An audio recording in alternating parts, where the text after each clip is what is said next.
ನಿಜಗುಣರ ಒಂದು ಕಡೆ ಚಂದ ಬರದ ಮಂದ ಮತಿಗೆ ಕರ್ಮಕಾಂಡವನ್ನ, ದೈವ ಪರನಿಗೆ ಭಕ್ತಿ ಕಾಂಡವನ್ನ, ವಿಚಾರ ಪರನಿಗೆ ಜ್ಞಾನ ಕಾಂಡವನ್ನು ಪೇಳುವೆನು ಎಂತು. ಬಹಳ ಸುಂದರವಾದ ಮಾತನ್ನ ಮಾಡಿದ. ಪರಬ್ರಹ್ಮ ಅಂದ್ರೆ ಏನಿದರ ಅರ್ಥ? ಪರಬ್ರಹ್ಮ ದರುವಿನಿಂದುರೇ ಜ್ಞಾನಮೇ ಉಂಟೆ. ಜಗತ್ತಿನೊಳಗ ಜಾಣತನಗಳು ಸಾಕಷ್ಟದ. ನಿಜವಾದಂಥ ಜಾಣತನ, ನಿಜವಾದಂಥ ಜ್ಞಾನ ಯಾವುದು ಅಂತ ಕೇಳಿದರೆ ಪರಬ್ರಹ್ಮವನ್ನ ಅರಿಯುವುದು. ಪರಬ್ರಹ್ಮ ಅಂದ್ರೆ ಎದಕ್ಕಂತಾರ? ಏಕಂ ಏವ ಅದ್ವಿತೀಯಂ ಬ್ರಹ್ಮ, ಸ್ವಗತ ಸಜಾತಿ ವಿಜಾತಿ ಭೇದ ರಹಿತವಾದಂಥ ಒಂದೇ ಒಂದು ಚೈತನ್ಯದ, ಅದು ಉಪಾಧಿ ರಹಿತದ, ಅದಕ್ಕೇನೆ ಪರಬ್ರಹ್ಮ ಅಂತ ಕರೀತಾರೆ. ಅದು ಸ್ವಗತ ಭೇದ ಇಲ್ಲ ಅದರೊಳಗೆ. ಯಾಕಂದ್ರೆ ಸ ಅವಯವ ಇತ್ತು ಬ್ರಹ್ಮ ಅಂದ್ರೆ ಸ್ವಗತ ಭೇದದಿಂದ ಕೂಡ್ತಿತ್ತು. ಅದು ಒಂದೇ ಅದ, ಅದರಂತ ಬ್ರಹ್ಮ ಮತ್ತೊಂದಿಲ್ಲ ಅಂತ ತಿಳ್ಕೊಂಡು ಸಜಾತಿ ಭೇದನೂ ಇಲ್ಲ. ಬ್ರಹ್ಮನಲ್ಲಿ ತೋರಿದ ಈ ಕಲ್ಪಿತ ಜಗತ್ತು, ಕಲ್ಪಿತ ವಸ್ತು ಅಧಿಷ್ಠಾನ ಸ್ವರೂಪವೇ ಇರುವುದರಿಂದ ವಿಜಾತಿ ಭೇದವೂ ಇಲ್ಲ. ಇಂಥ ಒಂದು ಪರವಸ್ತು ಅದ. ಅದನ್ನ ತಿಳಿಯಲು ನಾವು ನೀವೆಲ್ಲ ಪ್ರಯತ್ನ ಮಾಡಬೇಕು. ಅಸ್ತಿ ಭಾತಿ ಪ್ರಿಯ ಸಿಂಧು ಮೇ ನಾಮ ರೂಪ ಜಂಜಾಲ್. ಸತ್ ಚಿತ್ತ ಆನಂದ ರೂಪವಾಗಿರುವ ಒಂದೇ ಒಂದು ಅಖಂಡ ಚೈತನ್ಯದ, ಅದರಲ್ಲಿ ನಾಮರೂಪ ಏನು ತೋರ್ಯದ, ಇದು ಕಲ್ಪಿತ. ಆ ಪರಮ ಸತ್ಯ ವಸ್ತುವನ್ನ ತಿಳಿಯಬೇಕಾದರೆ ನಾವು ಶ್ರೋತ್ರಿಯ ಬ್ರಹ್ಮನಿಷ್ಠ ಗುರುವಿಗೆ ಶರಣಾಗತಾಗಬೇಕು. ಶ್ರೋತ್ರಿಯ ಅಂದ್ರೆ ಯಾರಿಗಂತಾರೆ? ಶ್ರುತಿ ಸ್ಮೃತಿಗಳ ಅರ್ಥವನ್ನ ಯಥಾರ್ಥ ಬಲ್ಲಿದವ ಇರಬೇಕು. ಶಿಷ್ಯನ ಯಾವುದೇ ಸಂಶಯ ಕಳೆಯುವ ಸಾಮರ್ಥ್ಯ ಅವನಲ್ಲಿ ಇರಬೇಕು. ಅವನಿಗೆ ಶ್ರೋತ್ರಿಯ ಅಂತ ಕರೀತಾರೆ. ಇನ್ನು ಬ್ರಹ್ಮಣೇ ತಿಷ್ಠತಿಥಿ ಬ್ರಹ್ಮನಿಷ್ಠ. ಬ್ರಹ್ಮ ಸ್ವರೂಪವನ್ನ ಯಥಾರ್ಥವಾಗಿ ತಿಳಿದಿರಬೇಕು. ಸ್ವತಃ ತಿಳಿದಿರಬೇಕು, ತಿಳಿಸಾಕೂ ಬರಬೇಕು. ಸ್ವತಃ ಈಜಾಕನೂ ಬರಬೇಕು, ಈಜು ಕಲಿಸೋದಕ್ಕೂ ಬರಬೇಕು. ಅವನಿಗಂತಾರ ಶ್ರೋತ್ರಿಯ ಬ್ರಹ್ಮನಿಷ್ಠ. ಅಂಥ ಸದ್ಗುರುವಿಗೆ ಶರಣಾಗತನಾಗಿ ನಾವು ಪ್ರಶ್ನೆ ಮಾಡಬೇಕತ್ತು. ನಾನು ಯಾರು? ಪರಮಾತ್ಮ ಅಂದರೆ ಯಾರು? ಜಗತ್ತಂದರೆ ಏನು? ಈ ಪ್ರಶ್ನೆಗಳನ್ನು ನಾವು ಗುರುಗಳಿಗೆ ಮಾಡಬೇಕು. ಅಂದಕ್ರೆ ಅವ್ರು ನಮಗೆ ಸರಿಯಾಗಿ ತಿಳಿಸ್ತಾರೆ. ನಮಗೆ ನಿಮಗೆ ಇವು ಪ್ರಶ್ನೆ ಬರಂಗಿಲ್ಲ, ಭಾಳ ಕಠಿಣ. ನಮ್ಮದೇನು ಸುದ್ದಿ ಅಂದರೆ ಎಮ್ಮೆ ಹೆಣಗಾರೆ ಬೇಕು, ಆಕಳ ಹೋರಿ ಬೇಕು.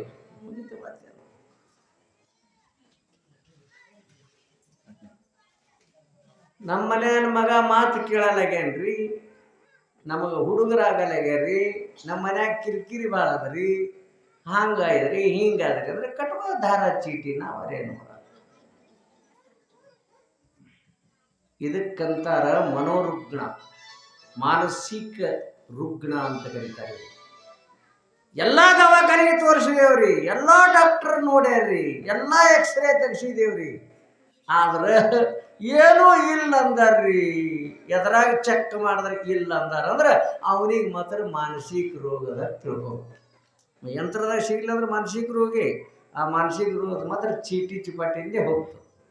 ದುಃಖಗಳ ಮೂರದಾವ: ಅಧ್ಯಾತ್ಮ ದುಃಖ, ಆದಿ ಭೌತಿಕ ದುಃಖ, ಆದಿ ದೈವಿಕ ದುಃಖ. ಮೂರು ದುಃಖಗಳು. ಇದಕ್ಕೆಲ್ಲ ಡಾಕ್ಟರ್ ಬೇರೆ ಬೇರೆ ಅದ. ಇನ್ನು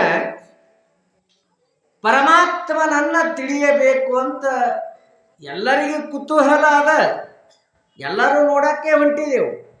ಆದರೆ ನಾನು ಯಾರು ಅನ್ನುವುದೇ ನಮಗೆ ಗೊತ್ತಿಲ್ಲ.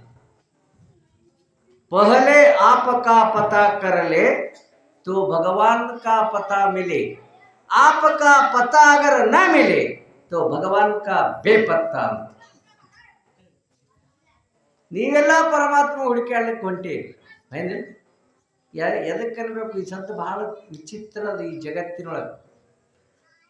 ಪರಮಾತ್ಮ ಶಬ್ದದ ಅರ್ಥ ಏನು ಅಂತ ನೀವು ಕೇಳಿದರೆ, ಪರಮ ಸತ್ಯ ವಸ್ತುವಿಗೆ ಪ್ರೀತಿಯಿಂದ ಕರೆದ ಹೆಸರು ಪರಮಾತ್ಮ. ईश्वर कोई व्यक्ति नहीं है, समस्त अस्तित्व का नाम ही ईश्वर है. ಇದು ಮೊದಲು ತಿಳ್ಕೋರಿ. ಪರಮಾತ್ಮ ಅಂದ್ರೆ ಒಬ್ಬ ವ್ಯಕ್ತಿ ಅಲ್ಲ. ಅವ ಮ್ಯಾಕ್ ಕೂತಾನ, ಅದು ಅಲ್ಲೆನ ಇಲ್ಲೆನ ಗುಡದಾಗನ ಅಲ್ಲಿ ಇಲ್ಲಿ ಏನೂ ಇಲ್ಲ. ಪರಮಾತ್ಮ ಪರಿಪೂರ್ಣದಾನ. ಪರಮಾತ್ಮ ಇಲ್ಲದ ಜಾಗನೇ ಇಲ್ಲ. ದೇಶ ಕಾಲ ವಸ್ತು ಪರಿಚ್ಛೇದ ರಹಿತವಾದ ವಸ್ತುವಿಗೇನೆ ಚೈತನ್ಯ ಅಂತ ಕರೀತಾರೆ.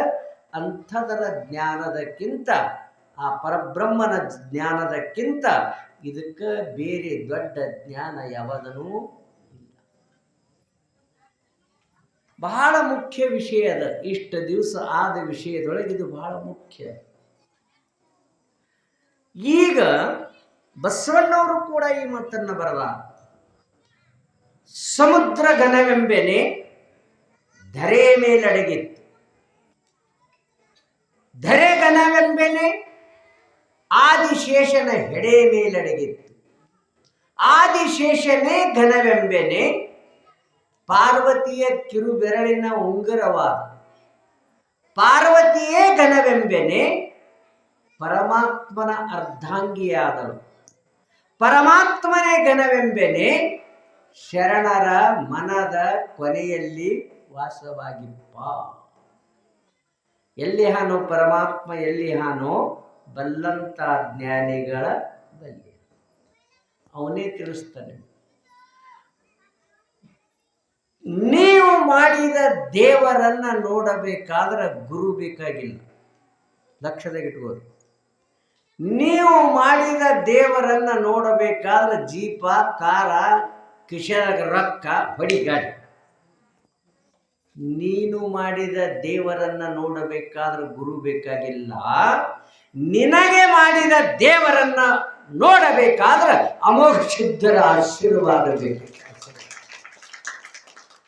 ನೀವ್ಯಾ ದೇವರು ಹುಡುಕಾಡ್ಲಿಕ್ಕೆ ಅಕ್ಕ? ನೀವು ಮಾಡಿದ ದೇವರಿಗೆ ಹುಡುಕಾಡ್ಕೊತ ಹೊಂಟೀರಿ.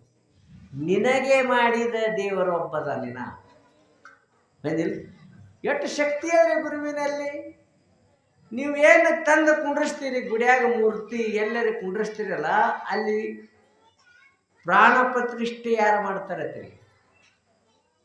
ಅದು ದೇವರಾಗಂಗಿಲ್ಲ, ಡೈರೆಕ್ಟ್ ಅದು ಕಲ್ಲೇ ಇರ್ತದೆ. ಯಾವಾಗ ಅದಕ್ಕೆ ಗುರು ಮುಡ್ತಾನೆ ಬಂದಿಲ್ಲ. ಸದ್ಗುರು ಕಲ್ಲಿಗೆ ಮುಟ್ಟದ ಅಂದ್ರೆ ಕಲ್ಲ ದೇವರಾಗುತ್ತದೆ. ನೀವರೇ ದೇವಾಂಶ ಇದ್ದೀರಿ, ನಿಮಗೆ ದೇವರು ಮಾಡೋದೇ ದೊಡ್ಡ ಮಾತು. ಸದ್ಗುರು ಲಕ್ಷಣ. ಕಲ್ಲಿಗೆ ಮುಟ್ಟಿದ್ರೆ ಕಲ್ಲ ದೇವರಾಗ್ತದ. ನೀವು ಬೇಡುದು ಫಲ ಕೊಡ್ತದೆ ಅಂದ್ರೆ ಯಾವಾಗ ಪ್ರಾಣ ಪ್ರತಿಷ್ಠೆ ಗುರು ಮಾಡಿದ ಬಳಿಕ. ಅದಕ್ಕೆ ಗುರು ಚರಣಿ ಠೇವಿತಾ ಭಾವ ಆಪೆ ಆಪ ಭೇಟಿಲ್ಲ ದೇವ. ಸದ್ಗುರುವಿನ ಚರಣಕ್ಕೆ ನೀವು ಸದ್ಭಾವದಿಂದ ತಲೆ ಹೊಡೆದ್ರಿ, ಮಸ್ತಕ ಬಾಗಿಸಿದ್ರಿ ಅಂದ್ರೆ ದೇವರ ತನ್ನಿಂದ ತಾನೇ ಭೇಟಿ ಆಗ್ತಾನೆ. ಒಂದು ದಿವಸ ಏನಾಗಿತ್ತಂದ್ರೆ, ಶ್ರೀರಾಮಚಂದ್ರ ವಶಿಷ್ಠರ ಆಶ್ರಮಕ್ಕೆ ಹೋಗಿದ್ದ. ಶ್ರೀರಾಮಚಂದ್ರನ ಗುರುಗಳ್ಯಾರು? ವಶಿಷ್ಠರು. ಕೃಷ್ಣ ಪರಮಾತ್ಮನ ಗುರುಗಳ್ಯಾರು? ಸಾಂದೀಪ್ಯ ಮುನಿಗಳು. ಗುರು ಇಲ್ಲದೆ ಎಂತಪ್ಪ ಪುರುಷನಿಗೂ ಮುಕ್ತಿ ಸಮನಿಸದು. ಗುರು ಇಲ್ಲದೆ ಎಂತಪ್ಪ ಪುರುಷನಿಗೂ ಮುಕ್ತಿ ಸಮನಿಸದು. ಗುರು ಬೇಕು. ಗುರು ವಶಿಷ್ಠರ ಆಶ್ರಮಕ್ಕೆ ಹೋದ ಶ್ರೀರಾಮಚಂದ್ರ ನಮಸ್ಕಾರ ಮಾಡಿದ. ವಸಿಷ್ಠರು ಕೇಳಿದ್ರು, ನೀನು ಯಾರು ಅಂತ ಕೇಳಿದ್ರು. ಶ್ರೀರಾಮಚಂದ್ರ ಹೇಳ್ದ, ನಾನು ರಾಮನಿದ್ದೇನೆ ಅಂತ ಹೇಳೋದು. ನೀವ್ಯಾರಂದ್ರೆ ಹೆಸರೇ ಹೇಳೋರಲ್ಲ ಅಂದ್ರೆ ಎಷ್ಟು ದಿನಕ್ಕೆ ಇಟ್ಟಾರ ಇದು ಹೆಸರು? ಮೊದಲು ಹುಟ್ಟದ ಹುಡುಗಿ ಹುಟ್ಟಿದ್ರು ಇಷ್ಟಂತಾರ, ಮುಂದೆ 13 ದಿನಕ್ಕೆ ಇಡ್ತಾರೆ ಇಲ್ರಿ ಹೆಸರು. ಸಾದರತ್ತಿ ಬಂದು ಇಡ್ತಾಳೆ, ಕಿಚ್ಚಾಸಿರ್ತದ. ಹಾಂ, ಹೆಸರ ಎಲ್ಲಿ ತಂದಿಟ್ಟಾರ ನಿಮಗೆ? ಹುಡುಗಿ ಸ್ವಲ್ಪ ಹಿಂದಾಕ್ರಿ. ಹೆಸರು ಎಲ್ಲಿ ತಂದಿಟ್ಟಾರ ನಿಮಗೆ? ನಿಮ್ಮ ಮನ್ಯಾಗ ಯಾರು ಹಿರಿಯರು ಸತ್ತಾರ ಅವ್ರದೇ ತಂದಿಟ್ಟಾರ. ಸತ್ತವ್ರದೇ ಯಾಕೆ ಇಟ್ಟಾರ ಅಂದ್ರೆ ಇದು ಸಾಯ ಕಂಪ್ನಿ ಇಟ್ಟಿದ್ರ. ಎಷ್ಟೋ ಹೋಗ್ಯಾವ, ಇವನು ಹೋಗವನೇ. ಅದಕ್ಕೆ ಸಂತರು ಒಂದು ಮಾತು ಬರೀತಾರ, ಜಬ್ ಹಮ್ ಪೈದಾ ಹೋವೆ ಸಂತೌನೆ ಐಸೆ ಕಹೆ, ಹಮ್ ರೋಯೆ ಜಗ ಹಸೆ, ಐಶಿ ಕರನೆ ಕರ್ ಚಲೆ ಚಲೋ ಹಮ್ ಹಸೆ ಜಗ ರೋಯೆ. ಹುಟ್ಟುವಾಗ ಹೆಂಗೆ ಹುಟ್ಟ್ಯಾನ್ರಿ ಜೀವ?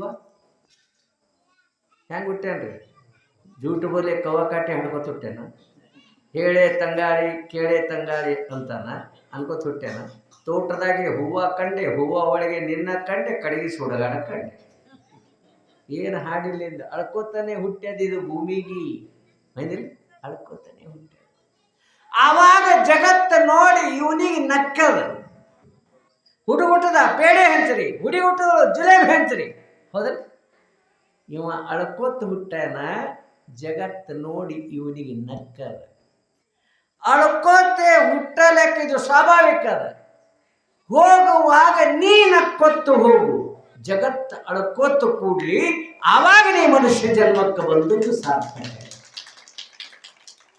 ಬರಕ್ಕನು ಅಳ್ಕೋತೆ ಬಂದಿ, ಹೋಗಕ್ಕನು ಅಳ್ಕೋತೆ ಹಾದಿ ಅಂದ್ರೆ ಮನುಷ್ಯ ಜನ್ಮಕ್ಕೆ ಬಂದದ್ದು ನಿರರ್ಥಕ. ಹೋಗುವಾಗ ಯಾವಾಗ ನಗ್ತೀರಿ ನೀವು ಅಂತ ಕೇಳಿದ್ರೆ, ಯಾವಾಗ ಸತ್ಯದ ಜ್ಞಾನ ಮಾಡ್ಕೋತೀರಿ, ಪರಮಾತ್ಮನ ಜ್ಞಾನ ಮಾಡ್ಕೋತೀರಿ, ಸದ್ಗುರುವಿಗೆ ಶರಣಾಗತ ಆಗಿರ್ತೀರಿ, ನಿಮ್ಮ ಸ್ವರೂಪ ಸಾಕ್ಷಾತ್ಕಾರ. ಆತ್ಮನೇ ನಾನು, ನಾನು ಹುಟ್ಟವನು ಅಲ್ಲ, ಸಾಯವನು ಅಲ್ಲ, ನಾನು ಸಚ್ಚಿದಾನಂದ ಸ್ವರೂಪ ಆತ್ಮ ಶಾಶ್ವತವಾಗಿದ್ದೇನೆ ಅಂತ ಯಾವಾಗ ನಿಮಗೆ ಜ್ಞಾನ ಆಗ್ತದೆ, ಆವಾಗ ನೀವು ನಕ್ಕೋತೀವಿ ಭೂಲೋಕದಲ್ಲಿ. 3 ವಸ್ತುಗಳದಾವ, ಲಕ್ಷಣದಾಗ ಇಟ್ಕೋರಿ. ಒಂದು ಹುಡ್ತದ, ಸಾಯ್ತದ. ಯಾವಾದ್ರಿ ಇದು? ಯಾವಾಗ ಹುಡ್ತದ ಸಾಯ್ತದ ಇದು ಶರೀರ. ಹುಟ್ಟಂಗಿಲ್ಲ ಸಾಯ್ತದ ಇನ್ನೊಂದದರೆ, ಅದು ಯಾವುದು ಅಂದ್ರೆ ಅಜ್ಞಾನ. ಇದರ ಉತ್ಪತ್ತಿ ಇಲ್ಲ, ಆದ್ರೆ ಸದ್ಗುರುವಿನ ಉಪದೇಶದಿಂದ ನಾಶ ಆಗ್ತದೆ. ಇದರ ಹುಟ್ಟು ಇಲ್ಲ, ಹುಟ್ಟಂಗಿಲ್ಲ, ಸಾಯ್ತದ. ಈ ದೇಹದೊಳಗೆ ಇನ್ನೊಂದದ, ಹುಟ್ಟುವುದು ಇಲ್ಲ, ಸಾಯುವುದು ಇಲ್ಲ. ಅದುವೇ ಆತ್ಮ, ಅದುವೇ ಆತ್ಮ. ಈಗ ಹೆಂಗೆ ನಿಮ್ಗೆ ತಿಳಿಸ್ಬೇಕಾದ್ರೆ, ಈ ನೀವು ಮನೆ ಕಟ್ಟಿರಿ, ಮನೆ ಕಟ್ಟಿರಿಲ್ಲ ಏನು? ಮನೆ ಕಟ್ಟಿರಿ ಏನು ಗಾಡಿ ಕಟ್ಟಿರ್ತೀರಿ? ಭಾಳ ಪಂಚಾಯತಿ. ಮನೆ ಕಟ್ಟಿರಿ ಅಂದ್ರೆ ಹ್ಞೂ ಅಂತೀರಿ. ಮನೆ ಕಟ್ಟಿರಿ ಏನು ಗಾಡಿ ಕಟ್ಟಿರಿ? ಗಾಡಿನೇ ಕಟ್ಟಿರಿ. ಈ ಮನೆ ಎಲ್ಲದ ಬಟ್ಟಿಟ್ಟು ತೋರ್ಸಂದ್ರೆ ತೋರ್ಸಕ್ಕೆ ಬರಂಗಿಲ್ಲ. ಅದು ಗಾಡಿನೇ ಕಟ್ಟಿರಿ, ಮ್ಯಾಗಿಟ್ಟು ಸ್ಲಾಪರ್ ಹಾಕ್ಲಿ, ಬೇಡ ಪತ್ರ ಹಾಕ್ರಿ, ಏನು ಹಾಕ್ರಿ ಹಾಕಿರಿ ಇಟ್ಟಿ ಅಂದ್ರೆ ಕಟ್ಟುದ್ದೇನು ಗಾಡಿ.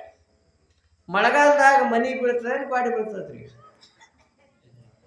ಗಾಡಿನ ಬೀಳ್ತದೆ, ಗಾಡಿನೇ ಕಟ್ಟಿರಿ, ಗಾಡಿ ಬೀಳ್ತದೆ. ಮನೆ ಬಿತ್ತತ್ತೀರಿ ಅಂದ್ರೆ ಕಟ್ಟಿರಿ ಗಾಡಿ, ಬೀಳ್ತದ ಗಾಡಿ. ಇನ್ನು ಗಾಡಿನೇ ಕಟ್ಟಿರಿ, ಮನೆಯರೇ ಕಟ್ಟಿರಿ ನೀವು. ಇನ್ನು ಗಾಡಿ ಹಾಕೊಂಡಿರ್ತೀರಿ, ಏನು ಮನೆ ಹಾಕೊಂಡಿರ್ತೀರಿ?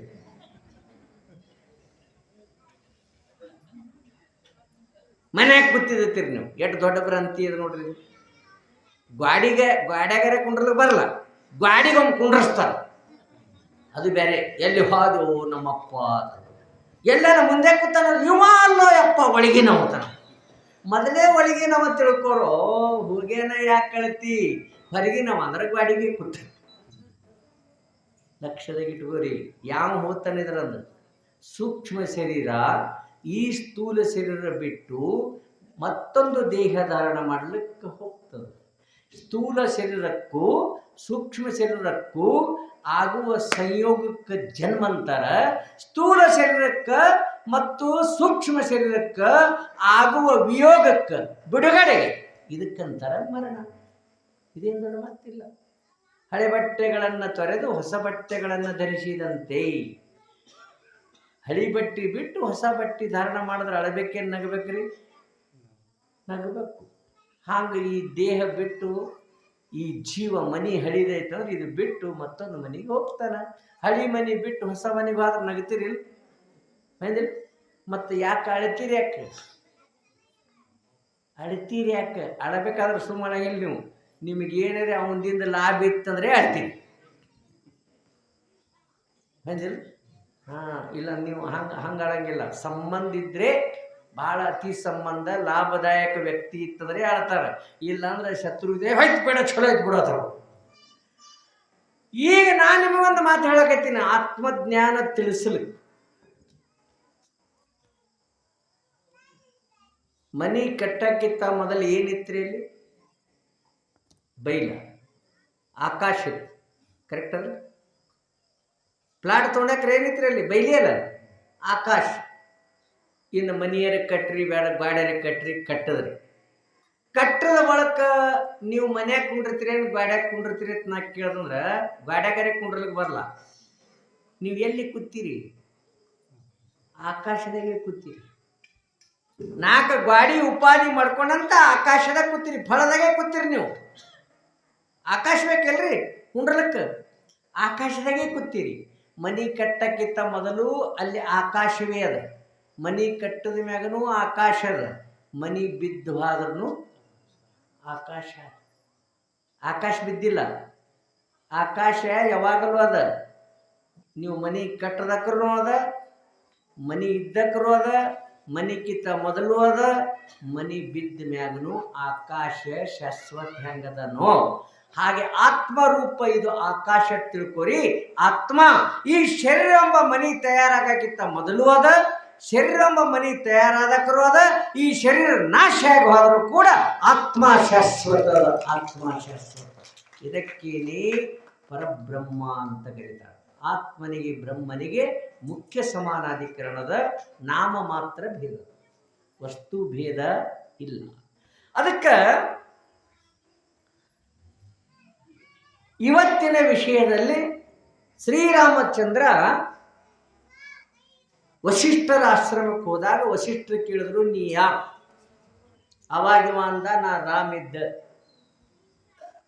ಆವಾಗ ವಸಿಷ್ಠರು ಕೇಳ್ತಾರ, ನೀನು ಯಾರು ಅಂತ ನಾ ಕೇಳೀನಿ, ನೀ ಏನು ಉತ್ತರ ಕೊಟ್ಟಿ? ನಾ ರಾಮ್ ಇದ್ದೀನಿ. ನಿನ್ನ ಹೆಸರೇನು ಅಂತ ನಾ ಕೇಳಿದ್ರೆ ರಾಮ್ ಅಂತ ಹೇಳು. ನೀ ಯಾರು ಅಂತ ನಾ ಕೇಳಿದಂದ್ರೆ ಅವ್ರ ಗುರುಗಳು, ನೀನು ಹೇಳಕತ್ತಿದಿ? ನಿನ್ನ ಹೆಸರು ಹೇಳಕತ್ತಿ. ನಿನ್ನ ಹೆಸರೇನು ಅಂತ ಕೇಳಿದ್ರೆ ರಾಮ ಅಂತ ಹೇಳು. ರಾಮಂದ ಇದೇನು ಗೊತ್ತು ನಾವು ಮತ್ತೆ ಕೇಳಿದ್ರೆ ಅವ್ರ ಗುರುಗಳು, ನೀ ಯಾರು ಹೇಳು, ನಿನ್ನ ಹೆಸರೇನಂತ ನಾ ಕೇಳಿಲ್ಲ, ನೀ ಯಾರು? ಅವಾಗ ಅಂದ, ಗುರುಗಳಿಗೆ ತಿಳಿದಂಗೆ ಕಾಡ್ಸಂಗಿಲ್ಲ ನೀವು, ದಶರಥನ ಪುತ್ರ ಅನ್ನ. ಆವಾಗ ಗುರುಗಳಂತಾರ, ನೀ ಯಾರ ಪುತ್ರ ಅಂತ ನಾ ಕೇಳಿಲ್ಲ, ನೀ ಯಾರ ಮಗ ಅಂತ ನಾ ಕೇಳಿಲ್ಲ, ನೀ ಯಾರು? ಅವಾಗ ಅಂದ, ಇದು ಮತ್ತೇನು ಹೇಳ್ಬೇಕು ಗುರುಗಳಿಗೆ ಅಂದ. ಮುಂದೇನು ಹೇಳ್ದ? ಅಯೋಧ್ಯದ ರಾಜ ಅಂದ. ಆವಾಗ ಗುರುಗಳಂತಾರ, ನೀ ಯಾವ ದೇಶದ ರಾಜ ಅಂತ ನಾ ಕೇಳಿಲ್ಲ, ನೀ ಯಾವ ದೇಶದ ರಾಜ ಅಂತ ಕೇಳಿದ್ರೆ ಅಯೋಧ್ಯದ ರಾಜ ಅಂತ ಹೇಳು. ನೀ ಯಾರು ಅಂತ ನಾ ಕೇಳಿದ್ದೆ. ರಾಮಂದ, ಇದು ಹ್ಯಾಂಗೆ ಹೇಳ್ಬೇಕು ಗುರುಗಳಿಗೆ ಅಂದ. ಕೊನೆಗೆ ಏನಂದ? ನೀ ಯಾರು ಅಂದಕ್ರ ಸೀತಾಪತಿ ಅಂದ. ಸೀತಾನ ಗಂಡ ಅಂದ. ಗುರುಗಳಂತಾರ, ನೀ ಯಾರ ಪತಿ ಅಂತ ನಾ ಕೇಳಿಲ್ಲ, ನೀ ಯಾರು? ಹೇಳಕ್ಕೆ ಬರಲಿಲ್ಲ. ಸುಮ್ಮ ನಮಗ ಗೊತ್ತಿಲ್ಲ, ನಿಮಗೆ ಗೊತ್ತಿಲ್ಲ, ನೀ ಯಾರು ಅಂದ್ರೆ ಕಲ್ಲಪ್ಪನ ಮಗ ಮಲ್ಲಪ್ಪ ಅಂತ ಹೊಂಟಿದ್ದೇವೆ. ಅವರು ದಡ್ಡ, ನಾವು ದಡ್ಡ, ಎಲ್ಲ ಎಲ್ಲರೂ ಕೂಡಿನೇ ಹೊಂಟಿದ್ವಿ. ಯಾಕೆ ಅವರು ಸುಳ್ಳ, ನಾವು ಸುಳ್ಳು, ಸುಳ್ಳಿಗೆ ಸುಳ್ಳ ನಡೆದ ಇದೆ. ಪಕ್ಕ ನೀ ಯಾರು ಹೇಳೇ ಒಳಗೆ ಬಾ ಅಂದ್ರೆ ಬತ್ ಪಂಚಾಯ್ತಿ. ನಾನು ನಾನು ಅಂತ ನೀವೇನು ಅನ್ನಕತ್ತೀರಿಲ್ಲ, ನಾನು ಅನ್ನೋದ್ರೊಳಗೆ ಬ್ಯಾಡ, ಅಹಂ ಅಹಂ ಅನ್ನೋದ್ರೊಳಗೆ, ನಾನು ನಾನು ಅನ್ನೋದ್ರೊಳಗೆ ಇಬ್ಬರು ಅದರತ್ತಲ್ಲಿ. ಆತ್ಮನೂ ಅದ, ಜೀವನೂ ಅದ, ಚಿದಾಭಾಸನೂ ಅದಾನ, ಆತ್ಮನೂ ಅದಾನ. ನಾನು ಅನ್ನುವ ಪದದ ವಾಚ್ಯಾರ್ಥವಾಗಿರುವ ಚಿದಾಭಾಸನನ್ನ ಬಾಧ ಮಾಡಿ, ನಾನು ಅನ್ನೋ ಪದದ ಲಕ್ಷಾರ್ಥ ಆತ್ಮನನ್ನ ತಿಳಿದ್ರೆ ಇದೇ ಪರಬ್ರಹ್ಮನ ಜ್ಞಾನ, ಇದೇ ಸತ್ಯದ ಜ್ಞಾನ. ಈ ಜ್ಞಾನದಿಂದಲೇ ಮೋಕ್ಷ. ಲಕ್ಷದಾಗ ಇಟ್ಕೊಳ್ಳಿ. ಅದರೊಳಗೆ ಸತ್ಯ ಭಾಗ ಏನದ, ಅದುವೇ ಆತ್ಮ. ಆವಾಗ ಶ್ರೀರಾಮಚಂದ್ರನಿಗೆ ಹೇಳಕ್ಕಾಗಿಲ್ಲ, ಕೊನೆಗೆ ಶರಣಾಗತ ಆದ. ನಾ ಯಾರು ಗೊತ್ತಿಲ್ಲ ಸದ್ಗುರುವೇ, ನನಗೆ ತಿಳಿಸು ಅಂದಕ್ರ ಅದನ್ನು ತಿಳಿಸಲಿಕ್ಕೆ ಯೋಗ ವಾಸಿಷ್ಠ ಗ್ರಂಥ ಗೆದತ್ರಿ. ಬರೇ ತಿಳಿಸಲಿಕ್ಕೆ ಎಷ್ಟು ವಿಚಿತ್ರ ಅದ ನೋಡಿ. ಅದಕ್ಕೆ ಅಭೇದ ದರ್ಶನಂ ಜ್ಞಾನಂ. ಜ್ಞಾನ ಎದಕ್ಕತ್ತಾರಂದ್ರೆ ಸತ್ಯದ ಜ್ಞಾನ. ಸತ್ಯ ಅಂದ್ರೆ ಏನು? ಪರಮ ಸತ್ಯವಾದ ವಸ್ತು ಅಂದ್ರೇನು? ಒಂದೇ ಒಂದು ವಸ್ತು ಅದ.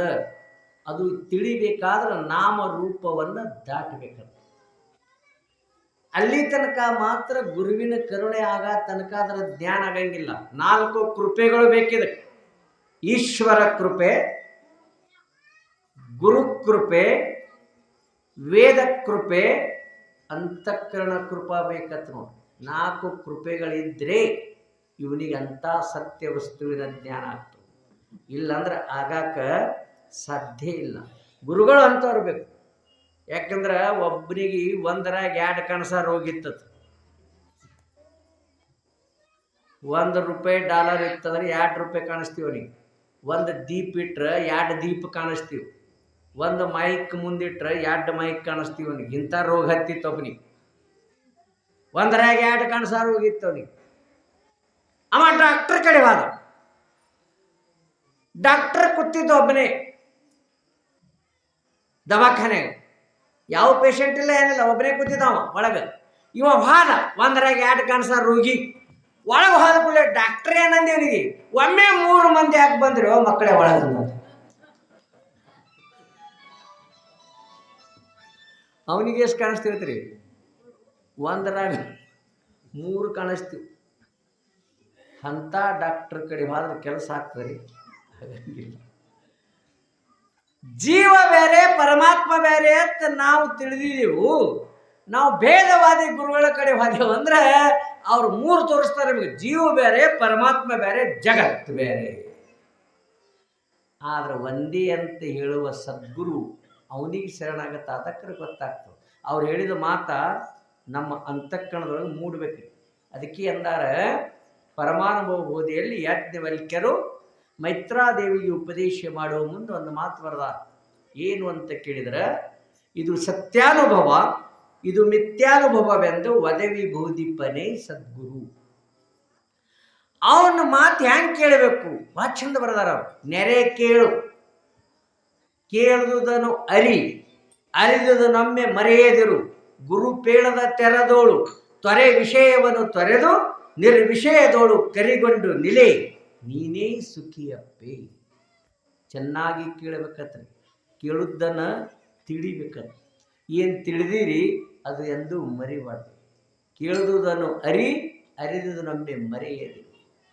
ಗುರು ಪೇಳದ ತೆರದೋಳು, ತೊರೆ ವಿಷಯವನ್ನು ತೊರೆದು ನಿರ್ವಿಷಯದೋಳು ಕರಿಗೊಂಡು ನಿಲೆ, ನೀನೇ ಸುಖಿಯಪ್ಪೆ ಅಂತ ಯಾಜ್ಞವಲ್ಕ್ಯರು ಮೈತ್ರಾದೇವಿ. ಇನ್ನು ಮೋಕ್ಷ ಮೋಕ್ಷ ಎದರಿಂದ ಆಗ್ತದೆ ಅಂತ ಕೇಳಿದ್ರೆ ಅವ್ರು ಸ್ಪಷ್ಟ ಬರದಾರ. ಕರ್ಮದೆ, ಜ್ಞಾನ ಕರ್ಮದೆ ಮುಕ್ತಿ ಘಟಿಸದು ನಿರ್ಮಲ ಜ್ಞಾನದಿಂದಲ್ಲದೆ. ಕರ್ಮದಿಂದಲೂ ಮೋಕ್ಷ ಆಗಂಗಿಲ್ಲ, ಕರ್ಮ ಮತ್ತು ಜ್ಞಾನ ಎರಡೂ ಕೂಡಿ ಮಾಡಿದರೂ ಆಗಂಗಿಲ್ಲ. ಕೇವಲ ಜ್ಞಾನದಿಂದಲೇ ಮೋಕ್ಷ. ಜ್ಞಾನದಿಂದಲೇ ಮೋಕ್ಷ ಅಂತ ಹೇಳ್ತಾರೆ. ಅಂದ ಬಳಿಕ ಈ ತೋರುವ ನಾಮರೂಪ ಜಗತ್ತು ಕಲ್ಪಿತ ಅಂತ ತಿಳ್ಕೊಳ್ಳಿ. ಇದು ಕಲ್ಪಿತಿದ್ರೆ ಜ್ಞಾನದಿಂದ ನಿವೃತ್ತಿ ಆಗ್ತದೆ. ಅದಕ್ಕೆ ಸ್ವಲ್ಪ ನಿಮಗೆ ದೃಷ್ಟಾಂತ ಹೇಳ್ತೀನಿ. ಸ್ವಲ್ಪ ವಿಷಯ ಕಠಿಣ, ಅದನ್ನು ನಾವು ಅಳವಡಿಸ್ಕೋಬೇಕು. ಒಬ್ಬ ದೊಡ್ಡ ಸಾಹುಕಾರನ ಮಗ ಇದ್ದ. ಅವನ ಮಗ ಒಬ್ಬನೇ ಇದ್ದ. ಸಾಹುಕಾರಗಳಿಗೆ ಮಕ್ಕಳು ಕಮ್ಮಿ ಇರ್ತಾವ್ರಿ. ಯಾಕ್ರಿ ಈ ಬಡವರಿಗೆ ಬ್ಯಾಡ್ರಿ, ಬ್ಯಾಡ ಬ್ಯಾಡ ಬ್ಯಾಡ ಅಂದ್ರೆ ಒಂದೊಂದು ಜಾಗನಾಗ ಕೇಳ್ತಾನ. ಒಂದು ಊರಿಗೆ ಹೋಗಿದ್ದನ, ಅವ್ರ ಮನೆಗೆ ಇಟ್ಟು ಹುಡುಗ್ರಿ, ನಾನು ಐದೇರು ಅಂಗನವಾಡಿ ಐತೆ ನನ್ನ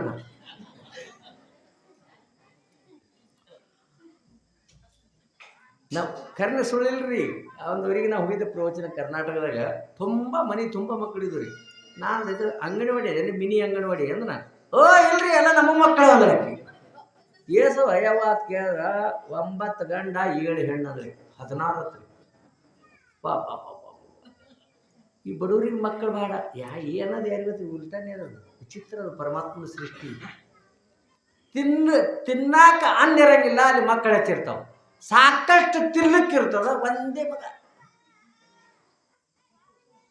ಒಂದಂದಲ್ಲಿ 2 ರಗಡೈತಿ. ಏನದು ಯಾರಿಗತ್ತು ನಮಗೆ ಸೃಷ್ಟಿ ತಿಳಿದಿಲ್ಲ ಅಂದಾಜ. ಸುಮ್ಮನೆ ನಾವು ಹೇಳುದ್ದು ಹೇಳ್ತೀನಿ ನಿಮಗೆ. ಮತ್ತೆ ಹುಡುಗ ಒಬ್ಬನೇ ಇದ್ದ, ಭಾಳ ದಮ್ಮಾಗಿತ್ತು ಹುಡುಗ. ತಿಂದು ದಪ್ಪಾಗಿತ್ತು. ತಿಂದು ಸಾಹುಕಾರ ಮಗ. ಮುಂದೆ ನಡಿಲಿಕ್ಕೆ ಬರ್ತಿತ್ತು, ಮಕ್ಕೊಂಡ್ರೆ ಹೇಳಕ್ಕೆ ಬರ್ತಿತ್ತಿಲ್ಲ. ಭಾಳ ದಮ್ಮಾಗಿತ್ತು. ಎಲ್ಲ ದವಾಖಾನೆ ತೋರ್ಸದ ಸಾಹುಕಾರ. ತೋರ್ಸದಾತು, ಕಡಿಮೆನೇ ಆಗಲಿಲ್ಲ. ಮೀರ್ತು ಮನೆ ಕಡೆ ತೊಗೊಂಡು ನಡೆದಿದ್ದ. ಒಬ್ಬ 420 ಮನುಷ್ಯ ಭೇಟಿ ಆದವ್ರಿ ದಾರ್ಯಾಗ. ಬೆರಿಕಿ ಮನುಷ್ಯ ಅವಕ್ಕೆ 420 ಅತ್ತಾರೆ. ಓ ಸಾಹುಕಾರ ಏನಾಗ್ಯದ ಇವನಿಗೆ ಅಂದ. ಏನು ರೋಗಿಲ್ಲ ಏನಿಲ್ಲೋ, ತಿಂದು ದಮ್ಮಾಗ್ಯದ, ನಡ್ಲಿಕ್ಕೆ ಬರೋದು, ಕುಂಡ್ರಿಗೆ ಬರೋದು, ಹೇಳಕ್ಕೆ ಬರೋದು. ಅವ ಏನಂದ, ಇವನಿಗೆ ನಾ ನೆಟ್ಟಗೆ ಮಾಡ್ತೀರಿ ಅಂತ, ಆರಾಮ್ ಮಾಡ್ತಾನೆ. ಎಷ್ಟು ತೋತೀರ ಅಕ್ಕ, ಎಷ್ಟು ಬೇಡ ತಟ್ಟು ಕೊಡ್ತಾನೆ ನಾವು ಡಾಕ್ಟ್ರು. ಏನಿಲ್ಲ, ಇವನಿಗೆ ಕೇವಲ 1 ಲಕ್ಷ ರೂಪಾಯಿ ಕೊಡ್ರಿ ಅಂತ. ಬರೀ 1 ಲಕ್ಷದ ಕಮ್ಮಿ ಮಾಡ್ತಾನೆ. ಆದ್ರೆ ಇಟ್ಟೇ ಅವನಿಗೆ ನಿಮ್ಮ ಹೊಲದಾಗ ಇಡಬೇಕು. ಯಾರೂ ಸರಿ ಬರಬಾರ್ದು. ಪೇಷಂಟ, ಡಾಕ್ಟ್ರೇ ಡಾಕ್ಟ್ರ್. ನಾ ಡಾಕ್ಟ್ರ್, ಅವ ಪೇಷಂಟ್. ಯಾರೂ ಸರಿ ಬರಬಾರ್ದು. 15 ದಿನ ಆರಾಮ್ ಮಾಡ್ತಾನೆ. ಈಗ 50,000 ಕೊಡ್ರಿ ಅಡ್ವಾನ್ಸ್ ಅನ್ನೋ. ತುಂಬ್ಕೋತಾರಲ್ಲ ಡಾಕ್ಟ್ರುಗಳು. ಆಪ್ರೇಷನ್ ಮಾಡೋದಿತ್ತು. ಯಾಕೆ ತುಂಬ್ಕೋತಾರ? ಇವು ಅಳ್ಕೋತ ಕೂತಂದ್ರೆ ಬಿಲ್ ಯಾರು ಕೊಡೋರ ಅಂತ ಮೊದಲೇ ತೊಗೊಂಡಿರ್ತಾವ. ಕೊಟ್ಟವ 15 ದಿನ ಅವ್ರ ಹೊಲ್ದಾಗ ಇಟ್ಟ, ಯಾರೂ ಬರೋದಿಲ್ಲ, ಏನಿಲ್ಲ. ಇವ ಡಾಕ್ಟ್ರ್ ಎಂಥವ್ ಭೇಟಿ ಆದತ್ರಿ 420. ದಿನ ಹೋಗವ, ಮುಂಜಾನೆ ಎದ್ದು ಹೋಗವ, ಮನಸ್ಸಿಗೆ ಬಂದಂಗೆ ಬೇಯವ್ರಿ ಅವ. ಯಾಕೆ ದಮ್ ಏನಾಗಿತ್ತು ನೋಡಿ, ತಿಂದು ಸಾಹುಕಾರ ಮಗ. ಮನುಷ್ಯ ಇದ್ದೇನು ದನ ಇದ್ದಿ, ಏನು ಕತ್ತಿದ್ದೇನೆ ಇದ್ದಿ, ಏನು ಹರಾಮ ಕೂಳು ತಿಂದಿದ್ದಿ, ಇದೇ ಚಿಕ್ಕಂಗೆ ಬೇಯದ್ರಿ. ಮುಂಜಾನೆ ಅವ್ನು ಬೇಯವ, ಮಧ್ಯಾಹ್ನಕ್ಕೊಮ್ಮೆ ಬೇಯವ, ಸಂಜೆ ಮಾಡಿ ಅವ್ನು ಬೇಯವ. 3 ಸಲ. ಇದು ಎಂಥ ಡಾಕ್ಟ್ರ್ ಅಂತೀರಿ? ಏನು ಗುಳಿಗಿಲ್ಲ, ಇಂಜೆಕ್ಷನ್ ಇಲ್ಲ. ಒಂದಿನ ಬೇಯ್ದ, 2 ದಿನ ಬೇಯ್ದ, 3 ದಿನ ಬೇಯ್ದ. ಏನು ಮಾಡ್ತಾನೆ ಇವ? ಬೇಯ್ಲಿಕತ್ತ ಎದ್ದು ಎಳಕ್ಕೆ ಬರಲ್ದು. ಇದಕ್ಕೆ ಎದ್ದು ಹೊಡಿಬೇಕಂದ್ರೂ ಆಗಲ್ಲ, ಕೈಯಾಗ ಕಲ್ತೋಗ್ಬೇಕಂದ್ರೂ ಆಗಲ್ಲ, ಹಳ್ಳಾಡ್ಲಕ್ಕೆ ಬರ್ತಿತ್ತಿಲ್ಲ. 2 ದಿನ 3 ದಿನ 4 ದಿನ ಆಗಲಿಕ್ಕತ್ತು. ಮನುಷ್ಯಗೆ ಹತ್ತದ ಹುಡುಗ. ಈ ಮಗ ಕೊಟ್ಟವಲ್ಲ, ಏನಿಲ್ಲ.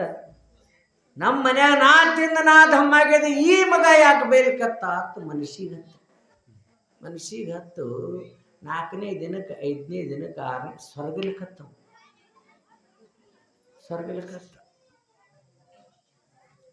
ತೂಕ ಕಡಿಮೆ ಆಗಾಕತ್ತು. ಏನು ಔಷಧ ಐತ್ರಿ? ಬರೇ ಬೇಗ.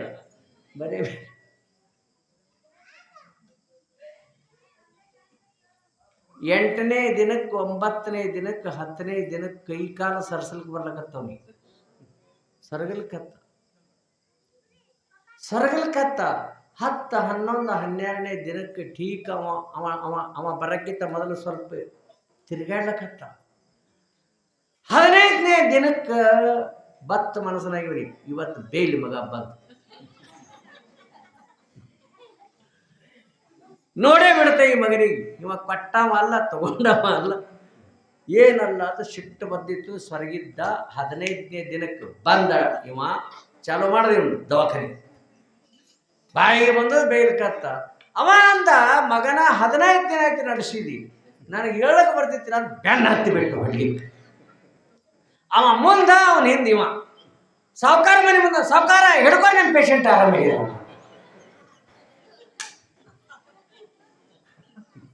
ಅವ ಮುಂದೆ ಹೊಡೆದ ಡಾಕ್ಟ್ರ, ಇವ ಹಿಂದೆ ಹಿಡ್ದ. ಮಗನಿಗೆ ಯಾಕೋ ಏನಾಯ್ತು? ಏಯಪ್ಪ, ಎಲ್ಲ ದವಾಖಾನೆ ತೋರಿಸಿದೆವು, 10 ಲಕ್ಷ ಹಾಕಿದೆವು. ಇವ ಎಂಥ ಡಾಕ್ಟ್ರ ಕೇಳಿದ ಮಗನಿಗೆ, ಏನು ಕೊಟ್ಟ ಔಷಧ? ಆ ಕೊಟ್ಟವನಿಗೆ ಗೊತ್ತ, ತೊಗೊಂಡವನಿಗೆ ಗೊತ್ತ. ಅವ ಕೇಳಕತ್ತಪ್ಪ, ಎಂತಾದ್ರೆ ಕೊಟ್ಟ, ಯಾವಾದ್ರೆ ಟ್ಯೂಬ್ ಇತ್ತು, ಯಾವಾದ್ರೆ ಗುಳಿಗಿತ್ತು ಅಂತವ. ಅದು ಹೆಸರು ಹೊಡಿಬಾರ್ದ ನಾವು. ಈ ಬೇವಿನ ಗಿಡ ತಪ್ಪಲಿಗೆ ಹೆಸರು ಹೊಡೆಯಂಗಿಲ್ಲ ಅವರು, ದೊಡ್ಡ ಗಿಡ ತಪ್ಪಲತ್ತ. ಅದು ಯಾಕಂದ್ರೆ ಯಾರಿಗತ್ತ, ಅದು ಗೊಪ್ಪಿಟ್ಟಿರ್ತಾರೆ. ಹಗ್ಗ ಹಾವು ನೋಡಿದ್ರು ಹಗ್ಗ ಅನ್ಬೇಕತ್ತ ರಾತ್ರಿ. ಯಾಕೆ ಸುಮ್ಮನೆ ಹಕ್ಕ ಹಾವಿಗೆ ಹಾವು ಅಂದ್ರೆ ಹಗ್ಗ ಅನ್ಬೇಕತ್ತ. ಹಗ್ಗ ಇಂಥ ತಲೆ ಕೆಡಿಸಿಟ್ಟ ಒಂದೊಂದು. ಏನು ಕೊಟ್ಟ ಅಂತ ಕೇಳ್ದ. ಅವ ಏನು ಹೇಳಿಲ್ಲ. ಹೆಂಗೆ ಹೇಳ್ತಾನೆ? ಔಷಧಿ ಬಿಡಿಸಿತ್ತು. ಮಾತಿನಿಂದ ಹೆಂಗ ಸರಗದ ಹಂಗ ಸದ್ಗುರುವಿನ ವಚನದಿಂದ ನಿಮ್ಮ ಅಂತಃಕರಣ ಶುದ್ಧ. ದುರ್ಭಾವ ಹೋಗಬೇಕು, ದುಷ್ಟತನ ಹೋಗಬೇಕು, ಕಳ್ಳತನ, ವ್ಯಭಿಚಾರ, ಸುಳ್ಳು, ನಿಂದ, ಇಂಥವು ಯಾವ ನಿಮ್ಮ ಅಂತಃಕರಣದೊಳಗೆ ದೋಷಗಳು ಅದಾವ, ಆ ದೋಷಗಳ ಹಾದು ಅಂದ್ರೆ ನಿಮಗೆ ಬ್ರಹ್ಮ ಜ್ಞಾನ ಗ್ಯಾರಂಟಿ ಆಗ್ತದ. ಗ್ಯಾರಂಟಿ. ಯಾಕಂದ್ರೆ ದೋಷಿ ಹಾದಕ್ಕರೇ ಜ್ಞಾನ. ಅದಕ್ಕೊಂದು ಮಾತು ಹೇಳ್ತೀನಿ ಕೇಳಿ. ನೀವು ನಿರ್ಮಿಸಿದ ಮಂದಿರ, ನೀವು ನಿರ್ಮಿಸಿದ ಮಸೂತಿಗಳಲ್ಲಿ ನಿಜ ದೇವರೆಲ್ಲ, ದೇವ ನಿರ್ಮಿಸಿದ ಮಂದಿರದಲ್ಲಿ ದೇವನುಂಟು. ನೀವು ನಿರ್ಮಾಣ ಏನು ಮಾಡಿರಲ್ಲ, ಇವು ನಿಮ್ಮ ಪೈಕಿ ನೀವು, ನೀ ಮುಟ್ಟಬೇಡ, ನಾ ಮುಟ್ಟಬೇಡ, ನಮ್ಮದು ಬೇರೆ, ನಿಂದು ಬೇರೆ ಭೇದ ಭಾವನೆ. ದೇವ ನಿರ್ಮಿಸಿದ ಮಂದಿರದಲ್ಲಿ ದೇವನುಂಟು.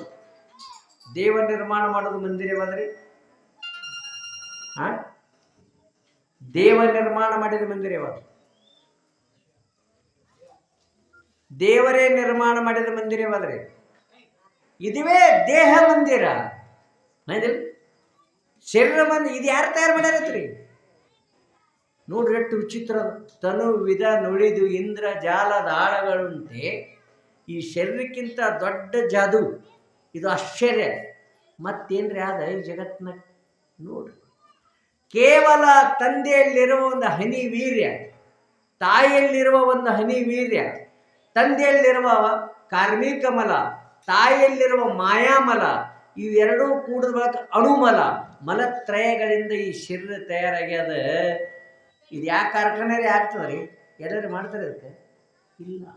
ಎಷ್ಟು ವಿಚಿತ್ರ ನೋಡ್ರಿ, ಎಷ್ಟು ವಿಚಿತ್ರ. ತನು ವಿಧ ನೊಳಿದು ಇಂದ್ರ ಜಾಲದ ಆಳಗಳುಂಟೆ. ಇದಕ್ಕಿಂತ ದೊಡ್ಡ ಜಾದು ಯಾವುದು? ಅರ್ಥ ಮಾಡಿ ನೋಡ್ರಿ. ಇದು ಪುಕ್ಕಟ್ಟು ಸಿಕ್ಕದ. ಇದೇನು ಒಂದು ಸ್ಪೇರ್ ಪಾರ್ಟ್ಸ್ ಇಲ್ಲಿ ಸಿಗಂಗಿಲ್ಲ, ಸಿಗಂಗೇ ಇಲ್ಲಿ. ಅದಕ್ಕೆ ಬಸವಣ್ಣವರು ಒಂದು ಮಾತು ಬರೆದಾರ. ಉಳ್ಳವರು ಶಿವಾಲಯ ಮಾಡುವರಯ್ಯ, ನಾನೇನು ಮಾಡಲಿ ಬಡವನಯ್ಯ. ಎನ್ನ ಕಾಲೇ ಕಂಬ, ದೇಹವೇ ದೇಗುಲ, ಶಿರವೇ ಹೊನ್ನ ಕಳಸವಯ್ಯ. ಸ್ಥಾವರ ಕಳಿವುಂಟು, ಜಂಗಮ ಕಳಿವೆ. ಇದು ಬಸವಣ್ಣವ್ರ ವಚನ. ಸ್ಪಷ್ಟ ತಿಳ್ಕೊಳ್ಳಿ. ಉಳ್ಳವರು ಶಿವಾಲಯ ಮಾಡುವರಯ್ಯ. ಯಾರ ಹತ್ರ ರೊಕ್ಕವ ಅವರು ಶಿವಾಲಯ ಕಟ್ತಾರೆ. ಆದ್ರೆ ಬಸವಣ್ಣರಂತರ ಎನ್ನ ಕಾಲಿ ಕಂಬ, ದೇಹವೇ ದೇಗುಲ, ಶಿರವೇ ಹೊನ್ನ ಕಳಸವಯ್ಯ. ಸ್ಥಾವರ ಕಳಿವುಂಟು, ಜಂಗಮ ಕಳಿವಿಲ್ಲ. ಸ್ಥಾವರ ಅಂದ್ರೆ ಇದು ಸ್ಥೂಲ ಏನದ, ಇದಕ್ಕೆ ನಾಶದ. ಜಂಗಮ ಅಂದ್ರೆ ಒಳಗಿರುವ ಚೈತನ್ಯಕ್ಕೆ ಮಾತ್ರ ನಾಶ ಇಲ್ಲ ಅಂತ ಬಸವಣ್ಣ. ಒಳಗಿರುವ ಚೈತನ್ಯ ಅದನ್ನು ತಿಳ್ಕೋರಿ.